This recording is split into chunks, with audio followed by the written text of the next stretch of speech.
Buenas tardes, noches. Vamos a continuar con nuestro curso sobre el diseño de la familia.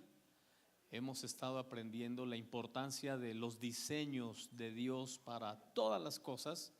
Dios tiene un diseño y comenzamos esta lección en el libro de Efesios. La basamos en un pasaje de Efesios, pero obviamente vamos a regresar a Génesis, donde comienza este diseño, porque el apóstol Pablo dice en Efesios 3 verso 14, dice: por esta causa doblo mis rodillas ante el Padre de nuestro Señor Jesucristo, de quien toma nombre toda familia en los cielos y en la tierra. Y estuvimos haciendo énfasis sobre la importancia de el aspecto de las convicciones, el aspecto de las causas que originan el que Pablo haya escrito sobre la importancia de la familia. Dijimos que la familia toma nombre en el cielo y en la tierra. Es decir, que una familia no solamente tiene una base humana, no solamente firma un contrato notarial, sino que también la familia tiene un contrato celestial, un contrato espiritual. Y dice el apóstol Pablo: por esta causa. El apóstol Pablo tiene una causa. El apóstol Pablo sabe que la sociedad no tiene nada que aferrarse. La sociedad en general no tiene una causa por la cual vivir. Entonces estamos en un ambiente y en una sociedad complicada, porque la sociedad hoy cree una cosa y mañana cree otra. Hoy te dice que tienen la neta del planeta sobre un tema y mañana, ¿qué crees? Que no, nos equivocamos y te dicen otra cosa. Entonces la sociedad por eso no tiene convicciones, por eso no tiene a qué aferrarse, no tiene una causa, porque las causas y las convicciones de la sociedad no están basadas en el diseño de Dios, están basadas en el humanismo, y el humanismo cambia constantemente. El humanismo no es sólido, no es firme. Y el apóstol Pablo dice que él tiene una causa. El diseño de la familia es una causa a la cual debemos aferrarnos, a la cual debemos tomar como fundamento, como base de nuestra vida y de nuestra familia. Y aquí aprendemos también que si la sociedad está constantemente cambiando sus modelos y sus diseños, y vemos que el diseño de Dios desde el principio hasta hoy sigue siendo el mismo y perfecto. Dice que Napoleón, cuando tomó a Francia, Napoleón le dijo a la gente que iba a gobernar con él, les dijo: denme familias fuertes en Francia y les voy a entregar al mundo en sus manos. Y el énfasis de Napoleón realmente era ese, era tomar como base de su gobierno familias fuertes, familias sólidas, porque era el diseño de Dios. Después vemos que Francia saca a Dios de su nación, saca a Dios de su constitución, y vienen una serie de conflictos en Francia. Pero Pablo hace mucho énfasis en la importancia de tener algo a qué aferrarte. La sociedad no tiene nada que aferrarse, iglesia. La sociedad constantemente está en un sube y baja sobre principios, sobre convicciones, sobre ideologías, y nosotros no podemos mantener a nuestra familia así, no podemos mantener una relación así, no podemos sostenernos nosotros así. Podemos sostenernos de forma sólida y firme a través de la palabra de Dios. Y yo sé que es difícil que tú aceptes el diseño de Dios como el fundamento o la base para establecer tu vida en una sociedad totalmente anti Dios, en una sociedad donde te han hecho creer que la voz del pueblo es la voz de Dios, que la voz de la democracia, que la voz de la mayoría es la que vale. Déjame decirte que históricamente, normalmente las mayorías se han equivocado. normalmente la mayoría no está en lo correcto. Lo ves en la escritura. Ves en la escritura en los 2 espías, por ejemplo, los 10 estaban equivocados, 2 tenían la seguridad que Dios tenía algo diferente de lo que ellos estaban interpretando sobre la realidad de su momento. Vemos los tiempos de Jesús, los tiempos de cada uno de los patriarcas y de los profetas, y la mayoría no tenían la razón. Hasta hoy seguimos creyendo que la democracia es el mejor diseño que el ser humano ha creado para gobernar, pero no es el diseño de Dios. El diseño de Dios es la teocracia, Dios gobernando la vida de las personas y a los pueblos y a las naciones. Pero bueno, como dijo Colin Powell en alguna ocasión, dijo: todos nos quejamos de las democracias en el mundo. No hay ninguna democracia en el mundo que pueda modelarnos una democracia perfecta, dice, pero es lo único que tenemos. No tenemos más para que este mundo funcione. Pero nosotros que conocemos a Dios sabemos que el diseño de Dios no era ese, que ese fue un invento de los griegos, un invento del humanismo. El diseño de Dios es perfecto y la sociedad se equivoca. Sé que decir esto allá afuera es que te tilden de retrógrada, de mente limitada, de muy cuadrado. Sé el riesgo, pero lo he dicho en escuelas, lo he dicho ante profesores, lo he dicho con políticos, lo he dicho con toda clase de personas. Les he dicho: el diseño para la sociedad está basado en la palabra de Dios. Familias fuertes hacen sociedades fuertes. Entonces, Pablo se sostiene mucho en esa realidad de tener una causa a la cual aferrarse, y esa causa, Pablo dice, son las familias que toman nombre en el cielo y toman nombre en la tierra. Amén. Así que no tema la desaprobación de la sociedad, la desaprobación de la mayoría. No tenga temor, Dios lo va a respaldar. Amén. Ahora sí, entremos al punto en el que nos quedamos. Vamos a entrar, al parecer, al punto 2, lugar santo. Y una vez más tenemos los puntos básicos, y luego lo que es la figura, y luego el ser humano, la familia, y cómo esto nos da a luz una virtud o unas cualidades. Dijimos, es Dios, el tabernáculo, el hombre, la familia y la virtud. En el lugar santo vemos al Espíritu Santo. Ahorita vamos a ver por qué. Es ahí donde estaba el candelabro de los 7 brazos. Y es un espacio del tabernáculo que se conoce como el lugar santo. En el espacio del hombre podemos decir que es el alma, y en la familia son los amigos. La familia convive con amigos, con la sociedad, y eso da a luz, dijimos, respeto y admiración. Dentro de este espacio del lugar santo, que era un lugar que era el siguiente espacio dentro del tabernáculo, ya hablamos la clase anterior sobre el atrio, cómo en el atrio estaba el altar del sacrificio y el lavacro.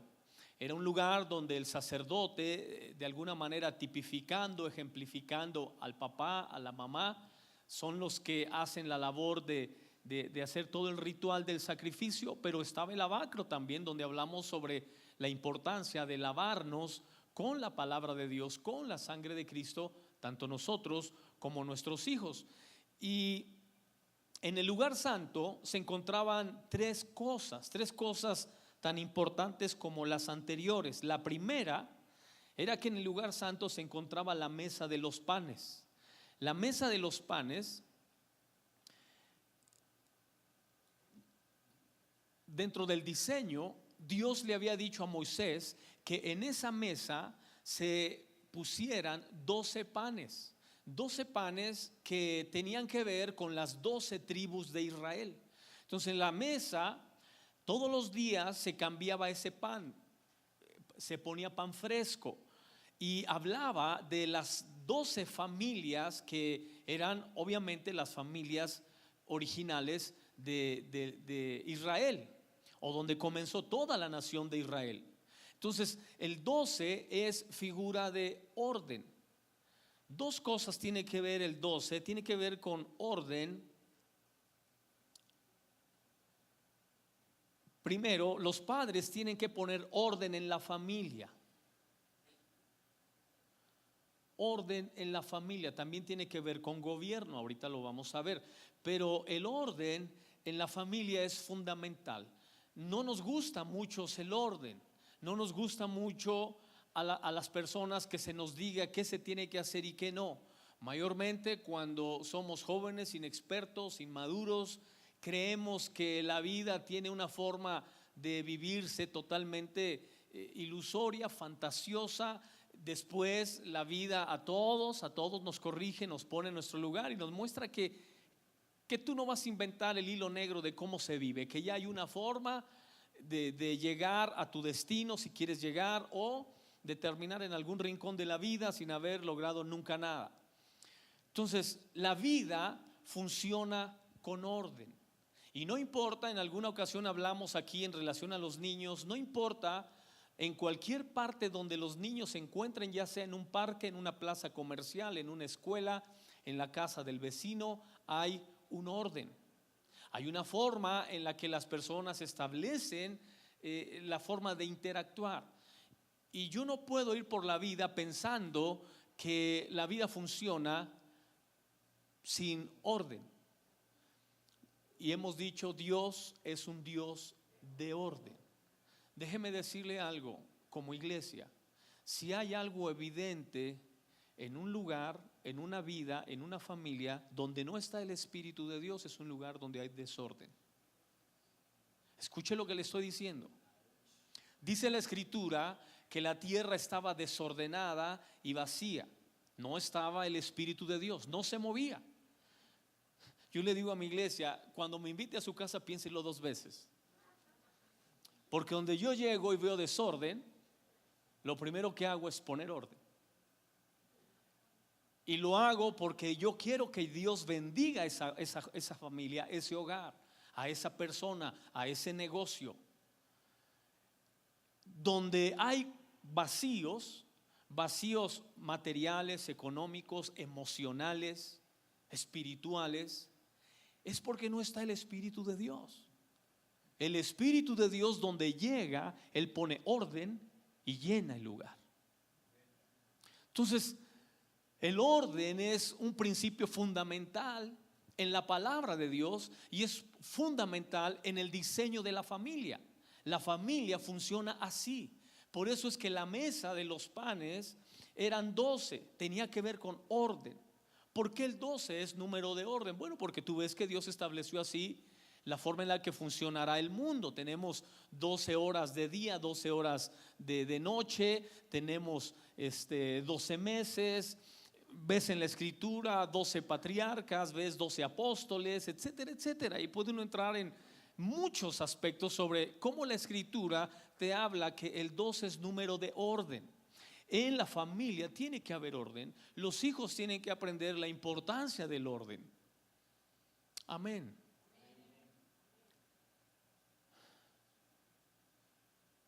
Cuando yo me casé, pues yo venía de una familia donde no éramos cristianos, obviamente, y no había orden. Entonces llegas a una relación donde la otra parte es más ordenada que tú. Tú ves normal tirar tu ropa cuando te vas a bañar y dejar los zapatos por allá y los calcetines por allá y la toalla tirada por allá. Tú lo haces normal porque así creciste, así te educaron. Y de repente llegas a una relación y ¿qué onda? ¿Quién va a recoger eso? Yo no soy tu criada. Y tú dices, no te estoy pidiendo que lo recojas, solo déjalo ahí. No quiero que lo recojas, solo quiero que lo dejes ahí. Pero eso no puede estar ahí. No pueden estar los calcetines botados y la ropa por todos lados y la toalla. No puede estar eso así. Y entonces tienes que, otra vez, ir a la palabra. ¿Qué dice Dios? ¿Es la señora la que me quiere crear problemas? ¿Soy yo quien les quiere crear problemas? ¿O qué dice Dios? Y ves que Dios es un Dios de orden.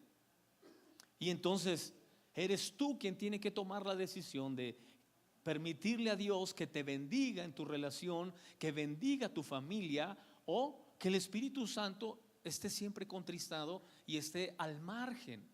Porque el Espíritu Santo en el desorden no está. Dios es un Dios de orden. Y cuando Él llega, te va a llevar al orden. Cuando llegamos a Cristo, nos sucedió exactamente eso. Llegamos a Jesús y veníamos viviendo a nuestra manera, haciendo lo que queríamos, y llegamos y comenzamos a leer la palabra y comenzamos a ordenar nuestra vida, a buscar una forma de que nuestra vida tenga congruencia con lo que dice la Escritura y con lo que hoy yo tengo de Dios. Sé que eso no se va a terminar nunca. Siempre Dios encontrará algo que nos hace falta ordenar en nuestra vida, y espero que tengamos la humildad, la espiritualidad para decirle amén, Señor. Porque conozco muchas personas que tienen ya mucho tiempo en la iglesia, tienen mucho tiempo leyendo la Biblia, pero no tienen ni nada de frutos del Espíritu Santo. Y uno de los frutos del Espíritu de Dios son esos: que yo muestre que en la medida que voy madurando tengo la humildad, la sencillez para ir corrigiendo aspectos de mi vida que sé que a Dios no le agrada. Por eso le digo, el diseño de Dios es perfecto. Los diseños del humanismo no lo son. No lo son, y el humanismo normalmente va a estar cambiando. El diseño de Dios va a ser permanente y perfecto. Amén. Entonces, la mesa tenía que ver con orden. Una segunda cosa, ejemplifica también el alimento material. Primera de Timoteo 5:8 nos habla también sobre la importancia de proveer lo material, el alimento material para nuestra familia. El que no provee para los suyos y para los de su casa, dice la Escritura, es peor que un incrédulo y ha negado la fe. Es decir, que también en la casa hay necesidades materiales, necesidades de alimento material, físicas, y que tenemos que hacernos responsables de esa necesidad. A veces como padres, dependiendo el diseño, el modelo de familia que traemos, es como a veces establecemos nuestras propias familias, pero muchas veces sucede que en nuestro diseño humano de familia, ese tipo de cosas a veces no están bien definidas. No están bien definidas. Y yo recuerdo, porque traemos costumbres y traemos tradiciones antiguas que son muy destructivas. Yo recuerdo a mi padre, porque él era de los machos de antes, que decía: hijo, a las mujeres ni todo el amor ni todo el dinero. Pues era un dicho. ¿Cuántos les tocó eso antes? Diga conmigo, pero eso no dice la Biblia. Amén. Las mujeres deben decir amén. Porque esa es una mentira. Y muchas personas han vivido toda su vida una mentira. Y sé de parejas que tienen 30, 40 años de casados y la esposa nunca supo cuánto ganó el esposo. Y tú dices: pastor, hasta hoy usted no lo va a creer, pero yo no sé cuánto gana. No me dice. Y tú dices: ¿cómo? Entonces, ¿dónde está la mesa de los panes? ¿Dónde está la mesa de la provisión? ¿Cómo se da la provisión? Yo déjeme decirle esto, que es fundamental para la bendición y la prosperidad de la familia. Cuando yo leí la Escritura y dije: mi papá estaba equivocado, eso no es cierto. Y la Escritura me enseñó que si hay algo que Dios puso en la mujer, apréndanlo, esposos, si hay algo que Dios puso en la mujer, puso la capacidad de multiplicar todo lo que usted pone en ella, todo. Porque ella es la que da luz, ella es la que se embaraza, es la que multiplica la familia, su naturaleza. Por eso la figura de la iglesia no es la figura del varón. La figura de la iglesia es femenina, es de una mujer, que muchos también de ahí malinterpretan esto y surge un feminismo también peligroso. Pero esa es una figura importante.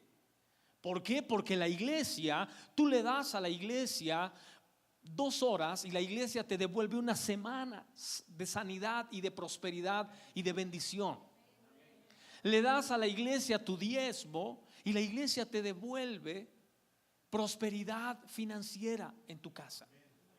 Cualquier cosa que tú le des a la iglesia tiene la facultad y la naturaleza de multiplicártelo.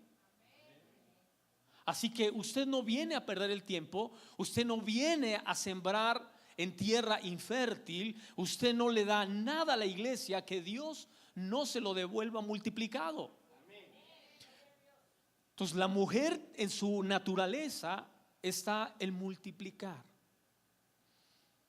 Y cuando usted le da a la mujer dinero, ella se lo regresa multiplicado.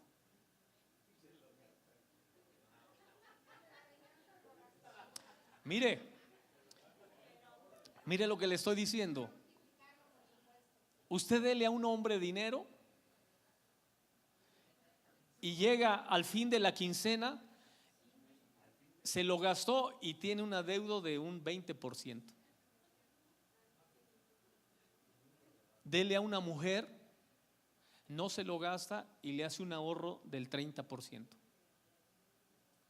Porque es su naturaleza, es multiplicar. Es multiplicar. Ahora, si su naturaleza es esa, yo siempre les digo, ahora que usted sabe que la mujer multiplica todo, no le dé problemas porque también los multiplica.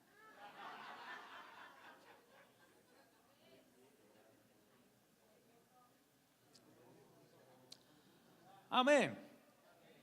Entonces, estamos aprendiendo la importancia del alimento material y de las cosas materiales que son fundamentales en la mesa de los panes, que es parte del diseño de la familia. Y número 3, los hijos tienen que aceptar el gobierno de los padres. Los 12 panes también hablan de gobierno, no solamente de orden y de suplir necesidades dentro de la familia, sino de gobierno. También el número 12 es número de gobierno perfecto. Dios gobierna perfectamente. Y el gobierno de Dios, iglesia, no falla, no se equivoca. No tenemos que el día de mañana buscar una forma de cómo. ¿Y ahora cómo le hacemos? Yo le digo siempre a la iglesia, ¿no se ha preguntado usted por qué los evolucionistas que tanto énfasis hacen en el origen del ser humano, no se ha preguntado por qué no ha vuelto a existir otra creación? ¿Por qué no ha vuelto a surgir un ser humano? No existirá. Es como si tu iPhone, tu celular, en 500 millones de años creyeras que va a multiplicar una generación de iPhone. Nunca va a producir una generación de iPhone en 500 millones. Jamás. El gobierno de Dios es perfecto y tiene un diseño de cómo opera y de cómo funciona, y lo estableció en el tabernáculo, y en el Génesis lo vamos a ver en un momento. Bien, inciso B, el candelero. Los padres tienen que ser gente de guianza del Espíritu Santo. Gente de guianza del Espíritu Santo. Número 2, pero también tienen que saber guiar a sus hijos. También tienen que saber guiar a sus hijos. Y punto 3, pero los hijos aparte deben dejarse guiar por el Espíritu Santo. También deben dejarse guiar por sus padres. Es decir, 2 aspectos muy importantes en el tema del candelero. El candelero, usted ya lo sabe, era de oro macizo. Por eso tiene que ver con el Espíritu Santo, con la santidad del Espíritu Santo. El oro en la Biblia es tipo de santidad. Y tiene que ver con el Espíritu Santo. Y en las puntas del candelabro tenía unas bases donde se depositaba igual todos los días aceite de olivo, y el candelabro tenía que estar prendido permanentemente las 24 horas. Los sacerdotes se encargaban de que el candelabro nunca estuviera sin luz, sin aceite, siempre tenía que estar prendido. Y es la figura de la guianza permanente del Espíritu Santo sobre nosotros. Pero también es una figura de la guianza de los padres sobre los hijos permanentemente. Iglesia, como padres y como esposos, tenemos que hacer este papel. Sé que a veces no nos gusta y que otra vez el modelo tradicional era, ay no, pues si es niña, las mujeres hablan con las niñas.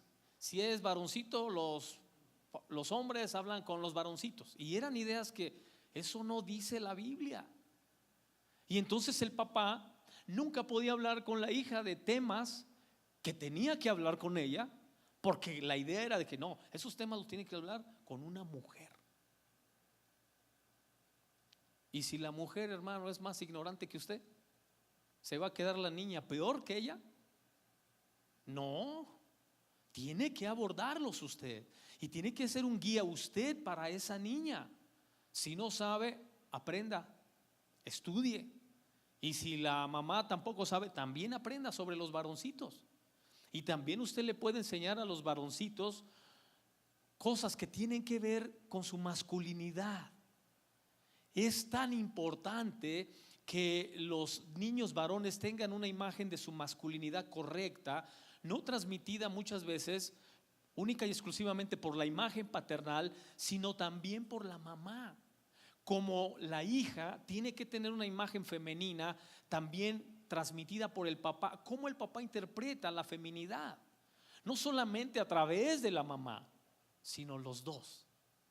Entonces la guianza tiene que ser permanente. Llegará el momento también en el que los hijos se casen y busquen su destino en la vida, pero siempre considerarán como un buen consejo, como un buen punto de vista, tu opinión.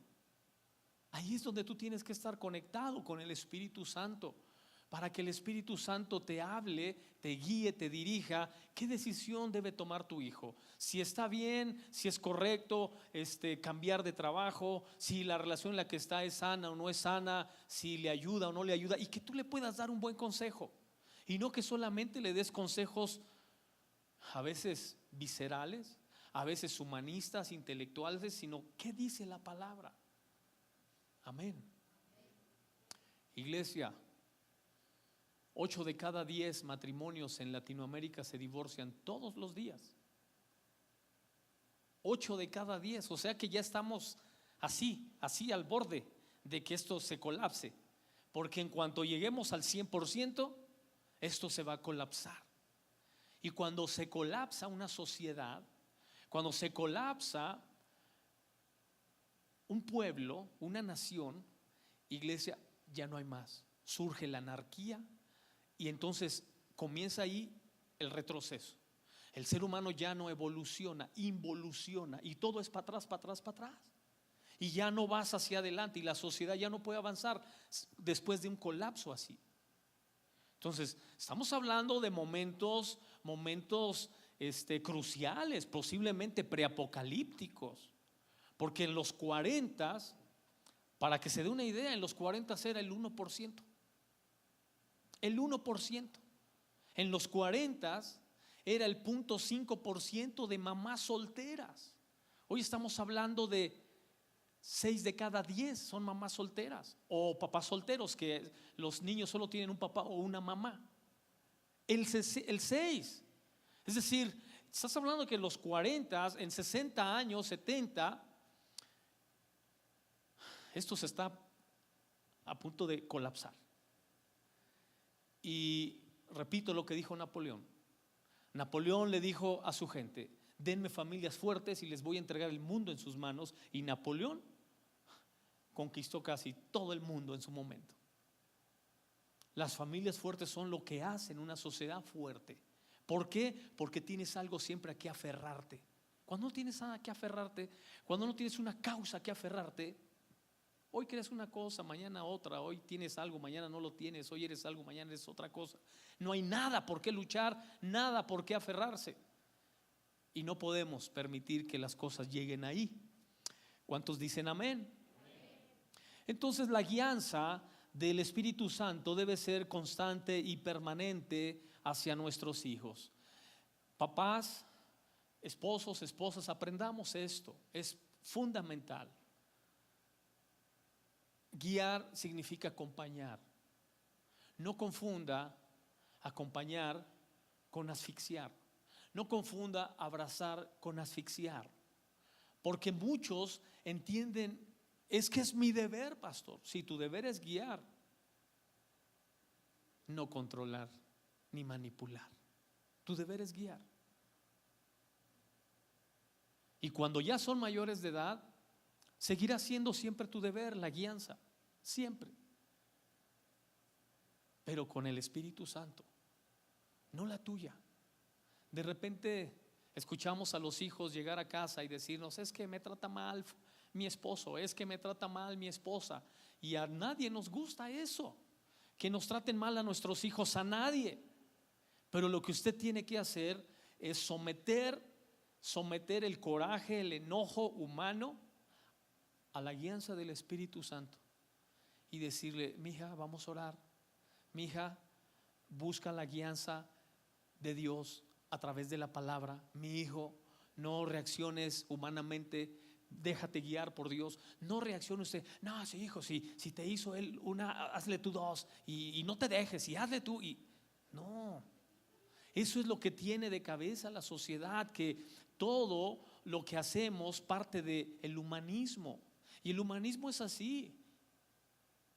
No te dejes, tú vales mucho, tú tienes derechos. Yo no estoy hablando de ningún maltrato físico, de permitir maltratos físicos. Yo soy de los primeros pastores que yo creo en la antigüedad nos llegamos a echar encima a muchas familias, porque yo le llegué a decir, cuando todavía no se podía demandar al esposo por maltrato físico, yo llegué a decirle a las mujeres maltratadas, demándalo. Pero es que no existe eso. Pues a ver qué hacemos, pero vamos al Ministerio Público a que te defiendan. Y yo siempre abogué por ese tipo de cosas. Y no me refiero a eso, pero tampoco creo que las relaciones tienen que ser únicamente vistas con un lente humano, carnal. Cuando las ves con un lente de Dios, con un lente espiritual, las cosas son diferentes. Y cuando es Dios el que está guiando a un cambio, a una transformación, iglesia, no importa qué violento sea, no importa qué malas costumbres tenga, qué malos hábitos tenga la persona, yo he visto familias totalmente transformadas por Dios. Hay una familia donde yo fui líder de célula, como de un grupo de vida. Y estuve ahí un par de años. La mujer estaba divorciada, tenían 4 hijas, mujercitas, y invitaba a otras familias a hacer la reunión y yo les compartía. El esposo era dueño de varias refaccionarias aquí en la ciudad y vivía con una mujer más joven, obviamente, y tenía un niño con ella, un varoncito. Entonces la hermana me decía siempre, no, pastor, usted me dice que ore y le pida a Dios que Dios lo cambie, pero no, ese hombre es necio, como usted no se puede imaginar, es de lo peor. Y luego yo nunca le pude dar un hijo varón, siempre me reclamó eso. Y con la que está tiene un hijo varoncito y es más joven. ¿Qué se va a venir conmigo? Y ese era siempre su reclamo, a Dios, a mí. Y le dije, mire, el Dios que yo conozco ha restaurado familias más complicadas que la de usted. Y le daba testimonio igual de otras familias cambiadas. Y un día me habló a la iglesia y me dijo, pastor, fíjese que mi esposo va a cerrar un negocio con unos coreanos que le van a vender refacciones, y los coreanos le dijeron, él les dijo que quería cerrar el negocio en un restaurante aquí en la ciudad, y los coreanos le dijeron, no, queremos cerrar el negocio en tu casa, con tu familia. Fíjese cómo Dios se mueve de una manera sobrenatural. Y el hombre le habló y le dijo, oye, ¿hay manera de que me dejes cerrar mi negocio en tu casa, que los coreanos vean pues que es mi familia y que estoy ahí. Y ella me habló y me dijo, ¿qué hago, pastor? Ella no quería. Y le dije, hágala, pero dígale que sea en la célula, en el horario de la célula, y que la célula no se va a suspender por su negocio. Entonces ya le habló la mujer y le dijo, mira, está bien, hazla aquí, pero va a ser en tal horario. Y yo en esa hora tengo mi célula y no la voy a suspender, se va a hacer la célula. Oye, pero que eres una abus. Y le empezó a decir de cosas, pero ella fue clara con él, dijo, si quieres. Y como al hombre le interesaba el negocio, tuvo que hacer el negocio. Yo estaba con mi guitarrita cantando unas alabanzas cuando van entrando los dos coreanos. La hija mayor de él hablaba inglés y les estaba traduciendo lo que estaba cantando. Y cuando veo que el coreano se sienta en la sala y levanta las manos y empieza a decir praise the Lord, dije, este es cristiano, dije yo. Bueno, yo seguí con mi lección, terminó, comimos. Los coreanos felices ya se presentaron, dijeron que eran cristianos. El hombre muy serio, el esposo de la hermana muy serio. Los coreanos me pidieron que orara por ellos. Oré por ellos y ahí me agarré de una vez al marido de ella y que le impongo manos y que empiezo a declarar transformación en él. Bueno, de esa reunión el hombre llegó a la siguiente solo. Llegó solo, sin avisarle a la mujer, y me dijo, solo quise venir a darles las gracias. Cerré mi negocio, me fue muy bien y quiero darle las gracias por haber orado por mí. Y le digo, ¿no quieres recibir a Cristo? Y me dijo, ¿qué es eso? Le expliqué, ahí recibió a Cristo. Sorpréndase, dejó a la jovencita con su niño. Yo le pedí que mantuviera al bebé siempre financieramente, que cubriera todos sus gastos de él. Regresó a su casa y hoy es un pastor.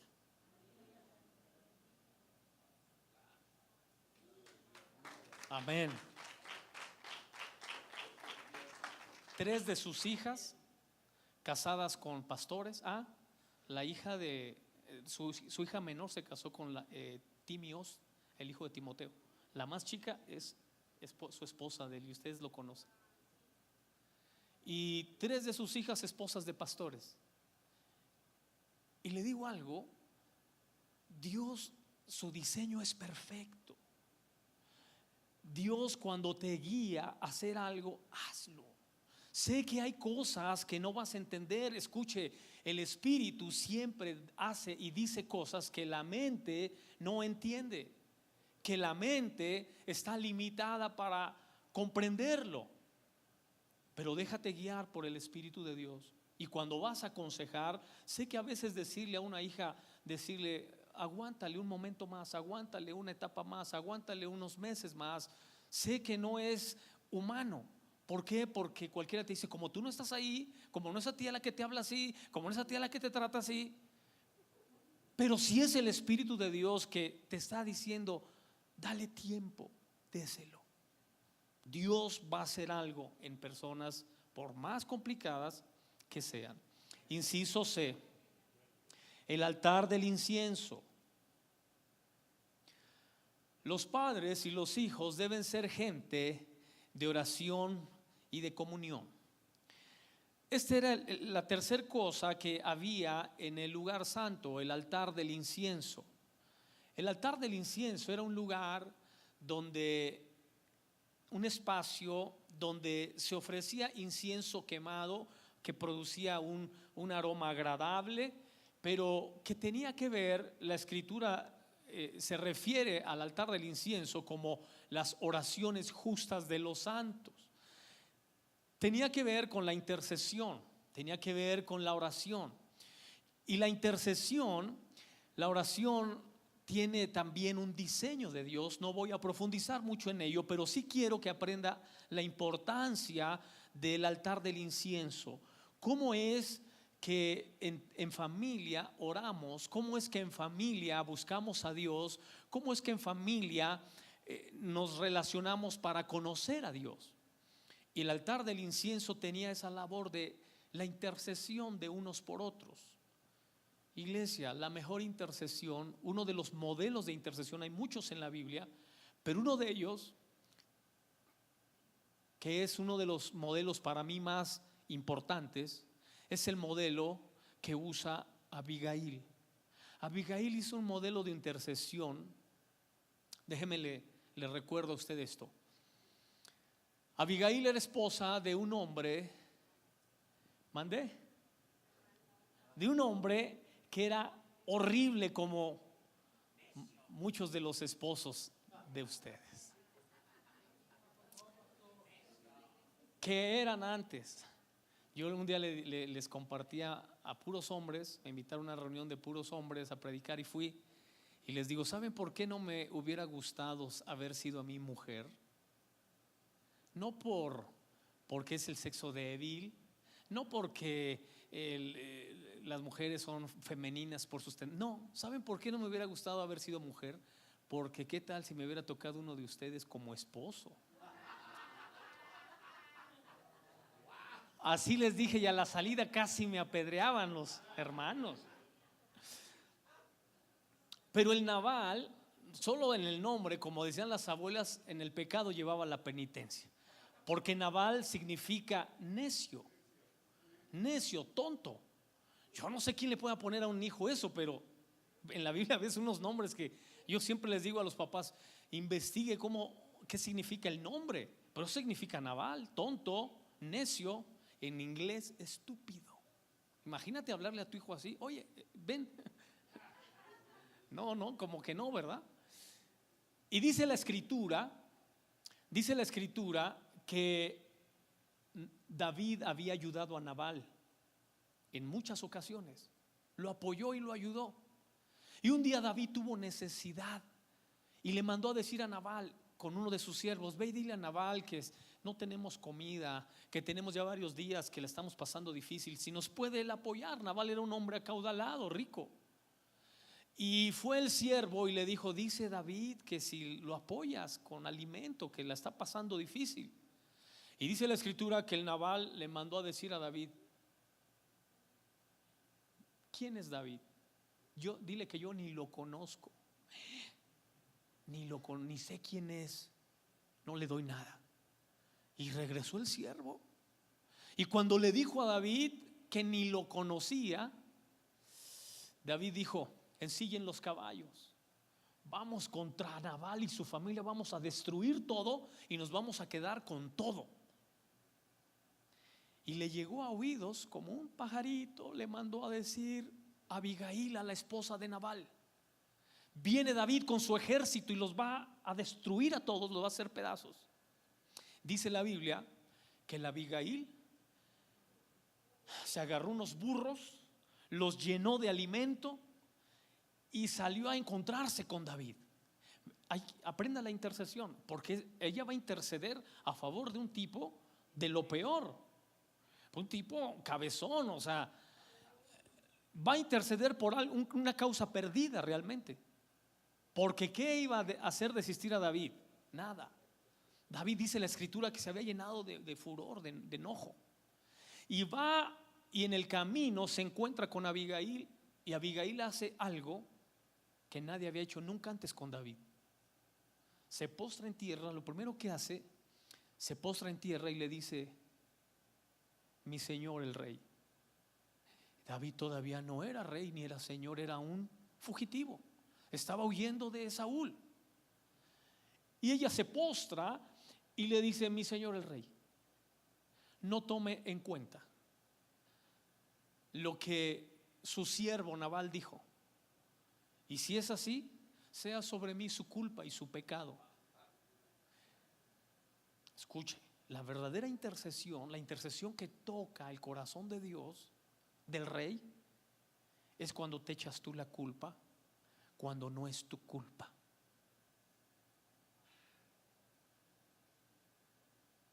Cuando tú intercedes ante Dios y le dices a Dios: Dios, mira, mi hijo es un desobediente, un rebelde, mi esposo un necio, un cabezón. Cuando tú intercedes así, Dios, ¿de qué se trata esto? Pero cuando tú le dices a Dios: Dios, sea sobre mí la culpa del marido que tengo, que es un cabezón, que no quiere entender cómo funciona la vida, cómo estableciste el diseño de la familia, sea sobre mí la culpa. La rebeldía de mis hijos es culpa mía, la desobediencia de ellos es mi culpa. Dios, el Rey, comienza a manifestarse sobre tu esposo y sobre tus hijos de una manera sobrenatural. Amén. Necesitamos, iglesia, aprender a interceder de esa manera.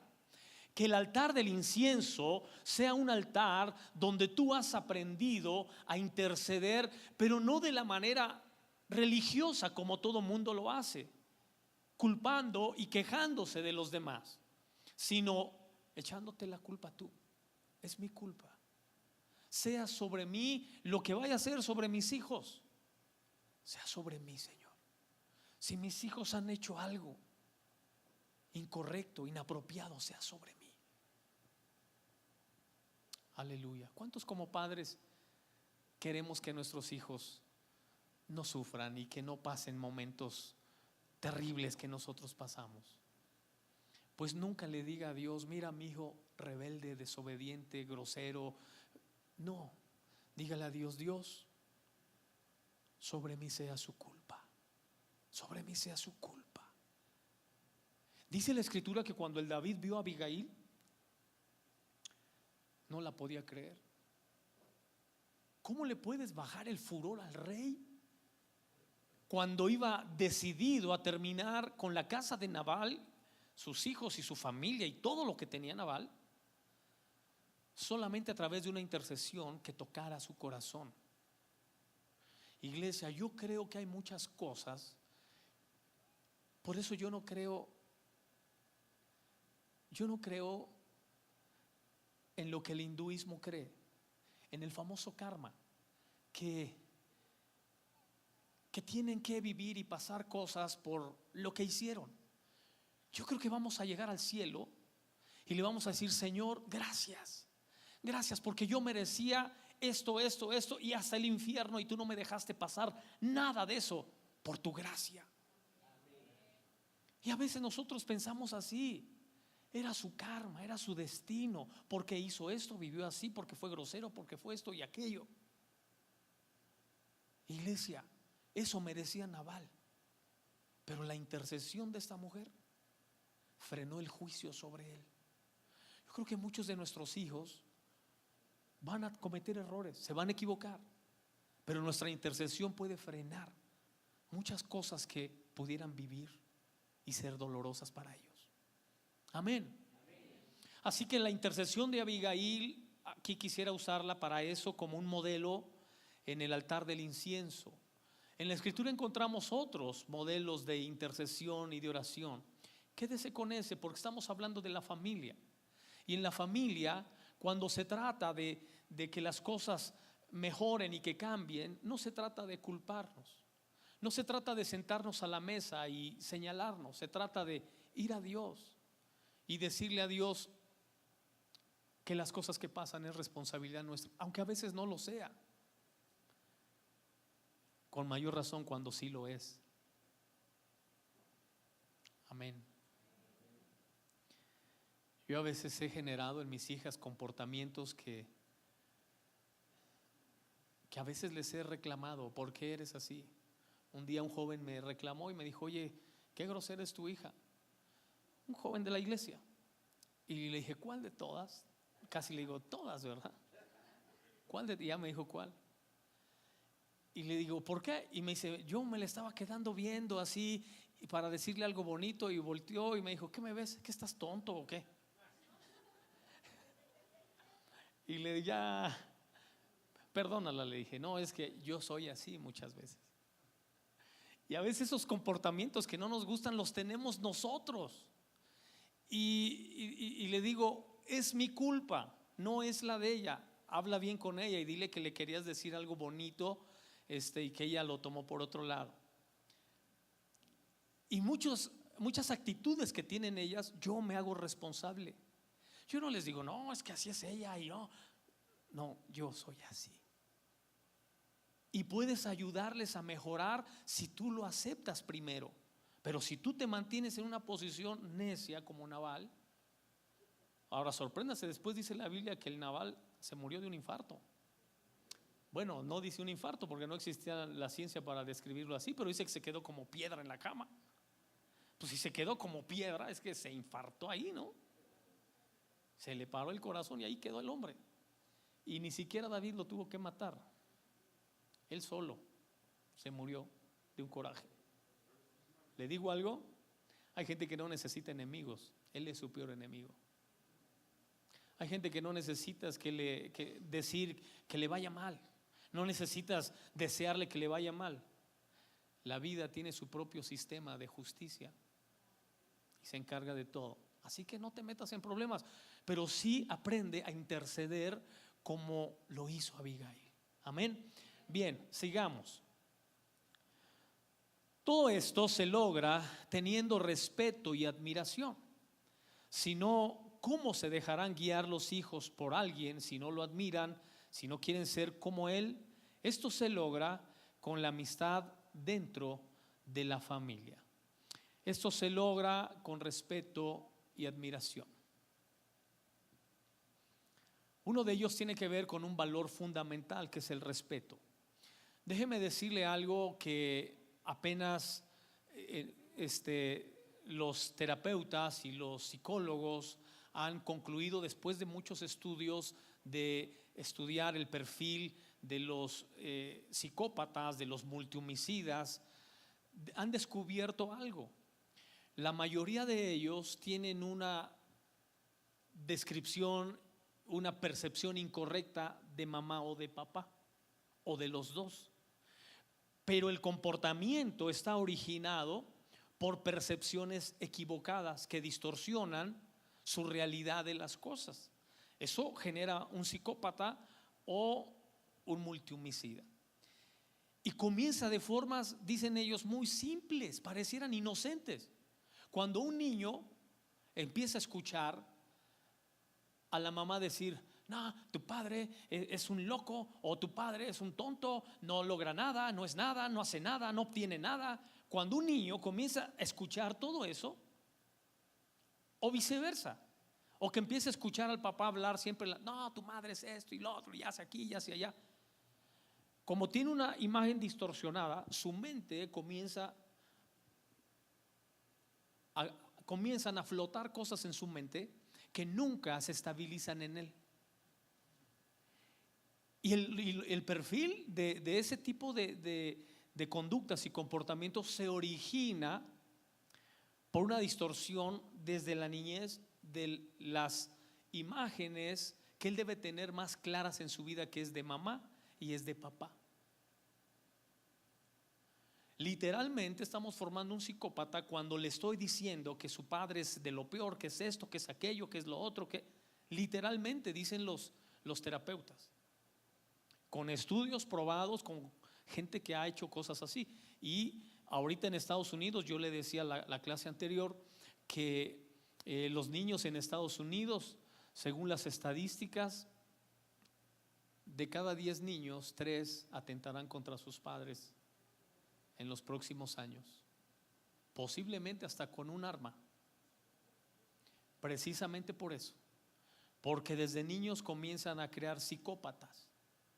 Entonces, no perdamos de vista esto. Si hay cosas que tú tienes que decir de él o de ella, díceselo a él o a ella, no al niño. Para él, su padre debe ser su padre siempre, su madre siempre. Es de lo peor, ni modo, le tocó una madre que es de lo peor, no tienes por qué decírselo, él se dará cuenta algún día que fue lo peor.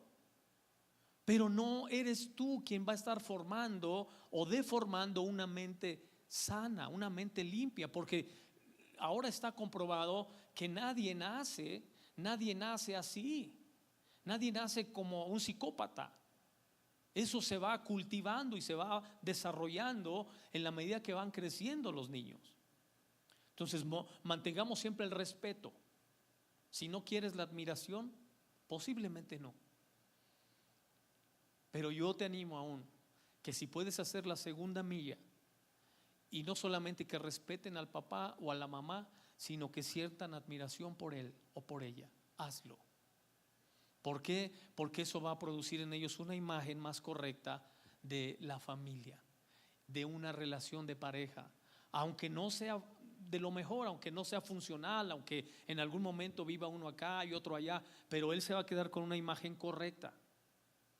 Es muy diferente a crecer siempre con distorsiones de su papá o de su mamá. Amén. Produzca siempre respeto y admiración en ellos. Número 3,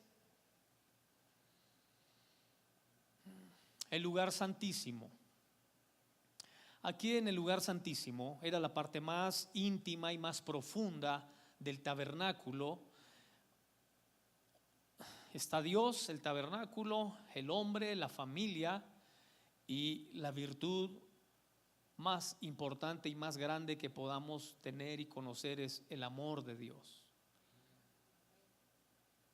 El amor de Dios es la virtud que da a luz el lugar santísimo. En ese lugar estaba el arca del pacto. El arca del pacto, punto 1, es donde la familia en Dios es una familia de pactos. Es una familia de pactos. Una familia de pactos con Dios y mutuamente. Una familia de pactos es donde hacemos compromisos mutuos y con Dios. Mire, yo no sé si usted ha llegado a familias a hogares donde las personas hablan con groserías, y a veces hasta los papás les hablan con groserías, el papá a los hijos también con groserías. Usted llega, a usted se le hace, no sé, normal o se espanta, dependiendo, ¿verdad?, cómo sea usted.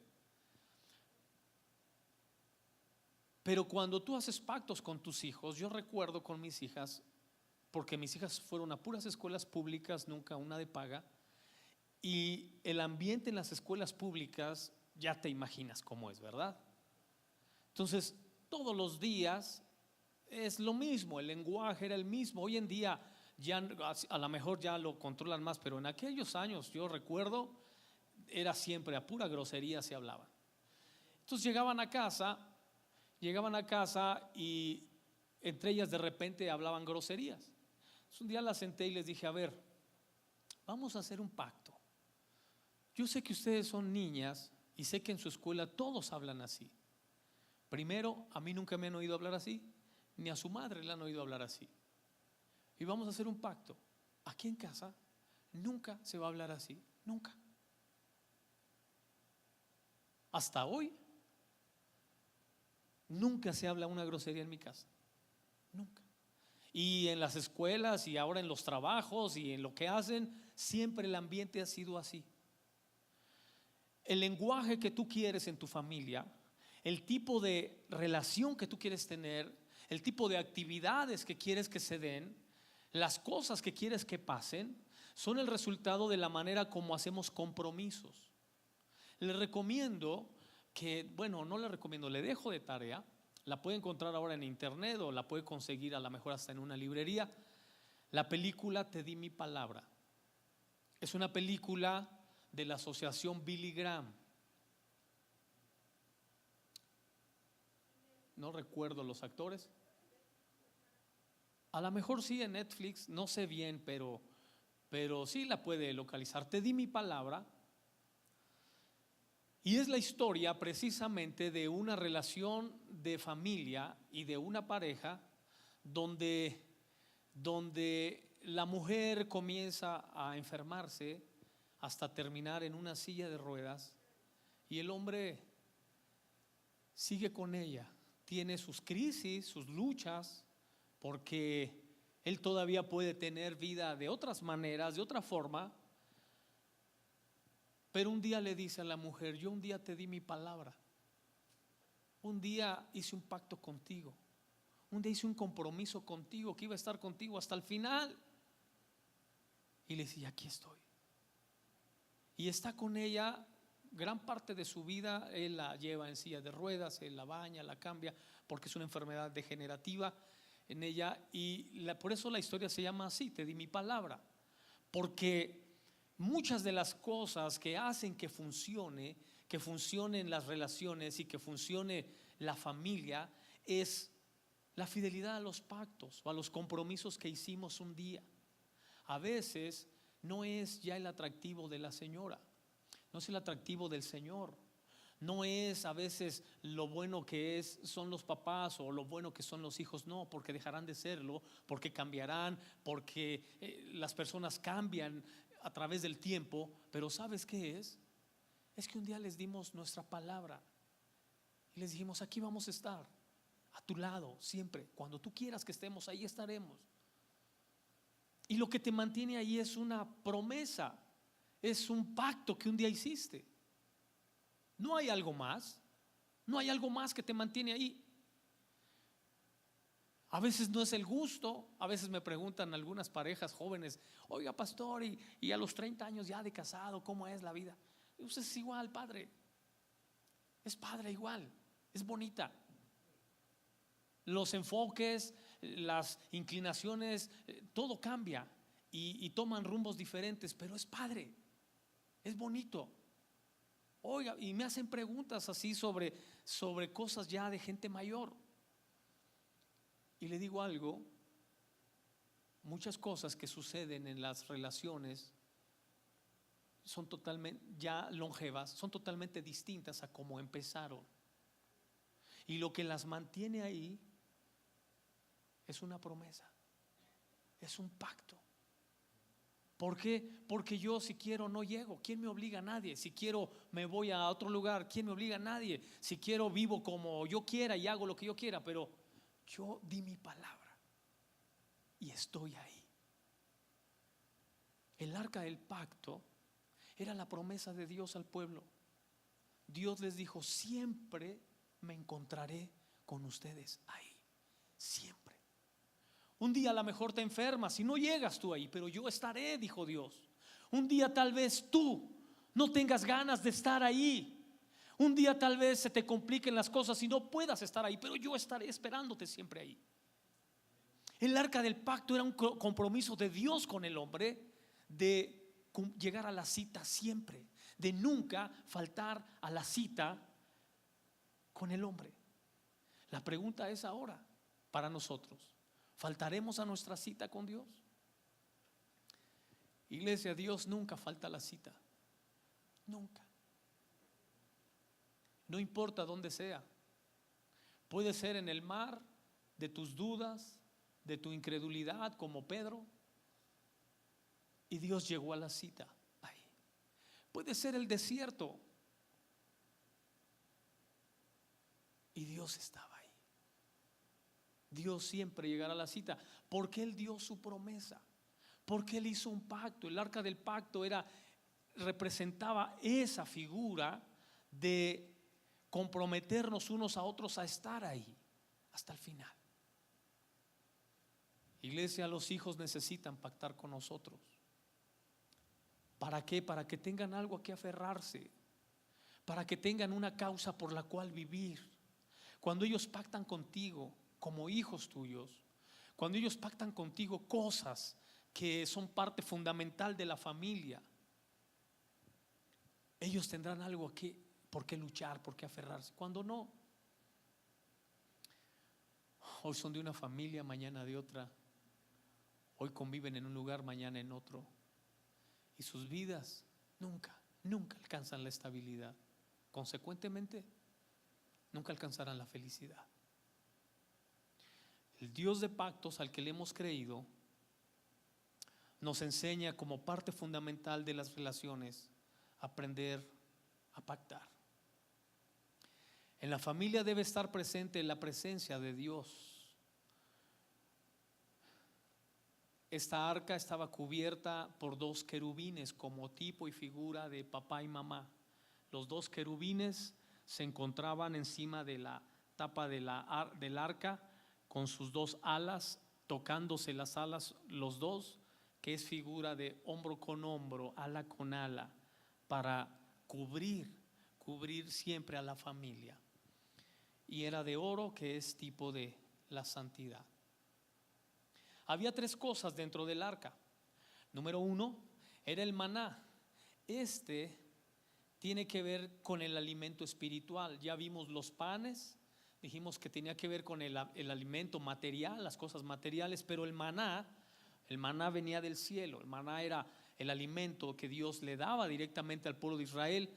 Tiene que ver con el alimento espiritual. Iglesia, como sacerdotes, nosotros somos responsables del alimento espiritual en nuestra casa. Que en casa siempre haya un tiempo de búsqueda de Dios.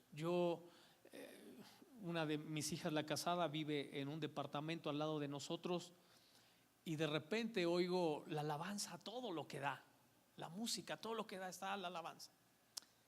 Dije, pues ¿qué no oyen? ¿Qué? Y yo ya más grandecito, ya no me gusta tan fuerte la música, ya soy más suavecito. Y le da todo lo que da. Y de repente le quiero ir a decir que le vaya y le baje. Irle a decir que le baje. Y voy y los veo por la ventana y está con mi nieto danzando a Dios ahí en la sala. Ya los veo danzando y digo, oh, pues ya mejor me aguanto. Y me aguanto, ¿verdad? Pero ¿sabe de dónde aprendí eso? Porque siempre hay espacios y tiempos para adorar a Dios, para alabar a Dios, para buscar a Dios, porque la presencia la queremos en casa.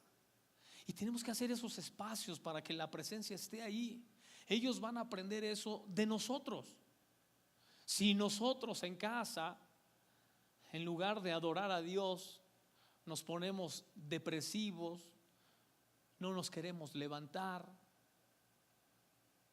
sin ánimo, sin deseos de nada, y los hijos nos ven.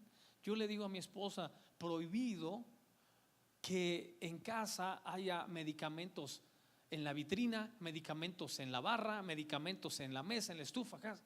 Hay casas donde ves medicamentos por todos lados, como si pareciera una farmacia. Y le digo, prohibido, guárdalos en un lugar, nomás se sacan cuando se toman y punto. Que no haya un ambiente de enfermedad, un ambiente depresivo, un ambiente de conflicto. No, que hay un ambiente de presencia de Dios, que llegas y ay, qué rico aquí, el ambiente es bonito, es agradable, y de eso nosotros somos responsables. Amén. Diga conmigo, en mi casa hay presencia de Dios. Amén. Número 2, estaba la vara de Aarón. La vara de Aarón tiene que ver con autoridad espiritual, sobrenaturalidad.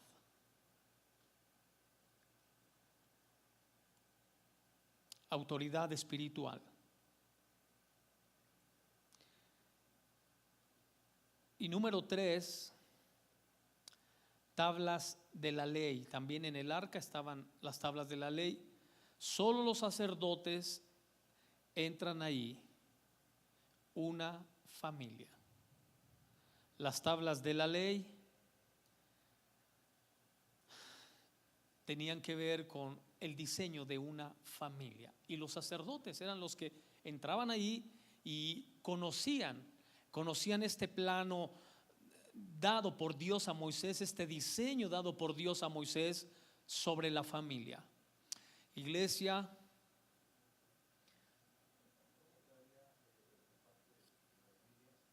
una familia. Las tablas de la ley, solo los sacerdotes entran ahí, es una familia que sirve a Dios, y una familia que sirve a Dios.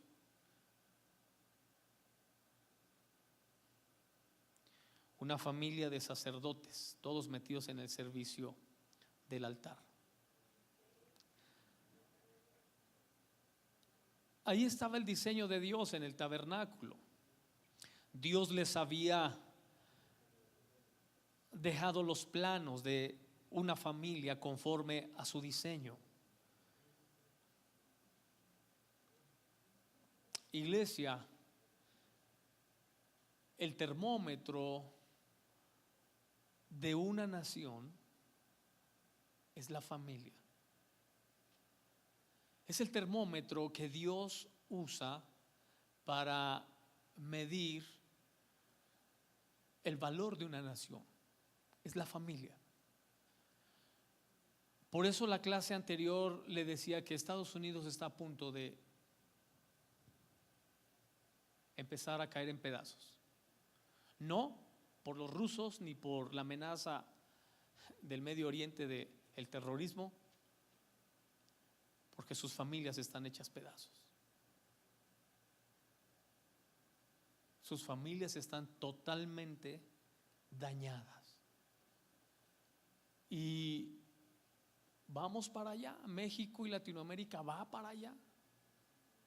No sé si usted nota que los ojos de muchos empresarios se empiezan a poner hacia México, que les llaman naciones emergentes. En algún momento fue Brasil, y también en algún momento Argentina más para atrás.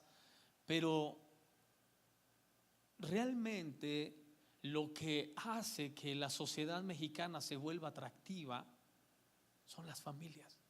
Es la manera como nosotros convivimos, la manera como nos relacionamos, la manera como comemos, nos vestimos, la manera como vemos la vida. Eso es lo que hace atractivo. Y los países de primer mundo han perdido todo eso. Las familias no son familias. España es el país con más droga de toda Europa. España. ¿No hay nadie aquí español? No.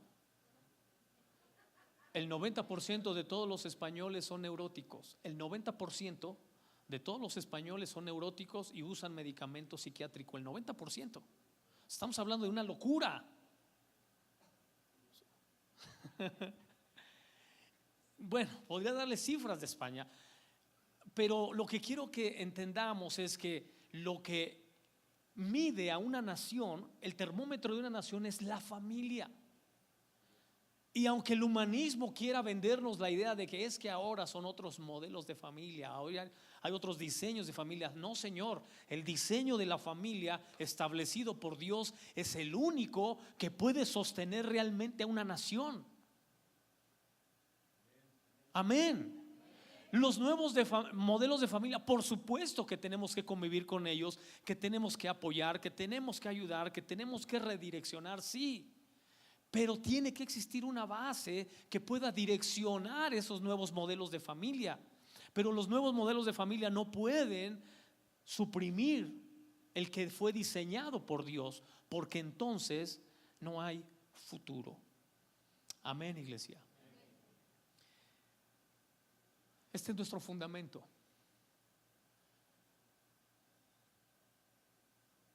Y el tamaño y la fuerza del fundamento es el tamaño del edificio y lo que pueda durar.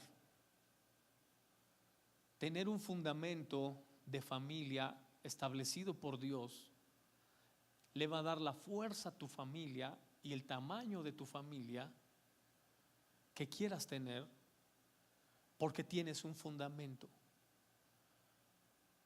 Los modelos humanistas no lo tienen, o sus fundamentos son muy pequeños. Cuando tú lees el Salmo 112, la promesa de Dios es que tu descendencia sea poderosa sobre la tierra, que tu descendencia se establezca en la tierra y pueda mostrarle al mundo la realidad de Dios a través del cuidado de Dios sobre las familias. Si no hay un fundamento para la familia no tiene futuro. Y hoy más que nunca, iglesia, tenemos que establecerlo de manera sólida, firme, Que lo que Dios diga en la familia sea lo más importante que lo que diga mamá, papá o los hijos. Que lo que Dios ha establecido esté por encima de cualquier otra cosa. Yo no sé si usted nota estos tiempos como son. Es sorprendente ahora. Hay tantas plazas comerciales. Cuando yo era niño, solo se hablaba del centro y todos íbamos al centro. Mi papá decía: los voy a llevar al centro a comprarles ropa. Luego ya me hice adolescente y yo creo que Perisur fue la primera plaza a la que yo fui. ¿Universidad? A la primera que yo fui fue a Perisur. Perisur. Gracias.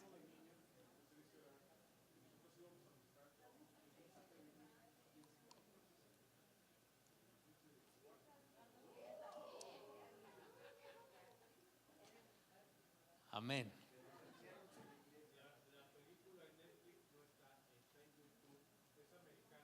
Sí, sí, esa.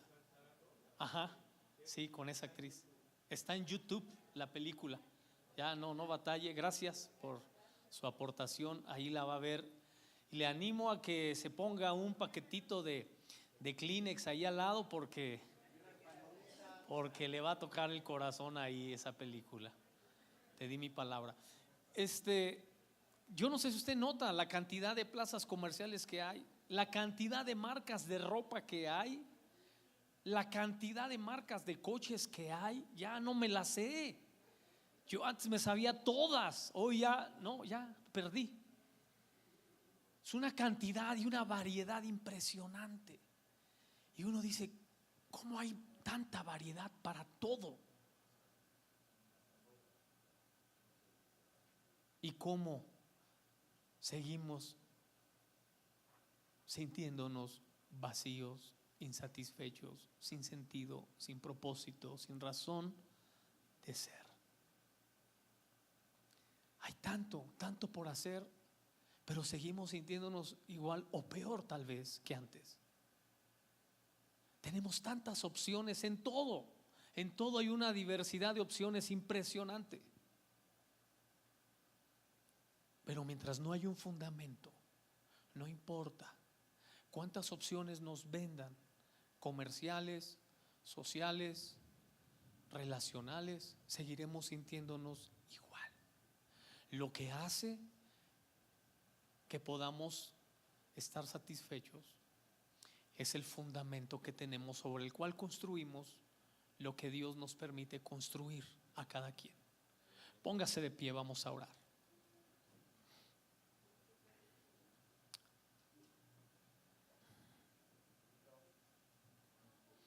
Dios, te damos gracias en esta noche. Gracias, Dios, por la bendición de ser parte de tu familia, la familia más maravillosa y más grande que pueda existir, la familia de Dios. Gracias, gracias, Señor, te bendecimos, te damos la gloria y la honra, Señor. Pero este es el momento de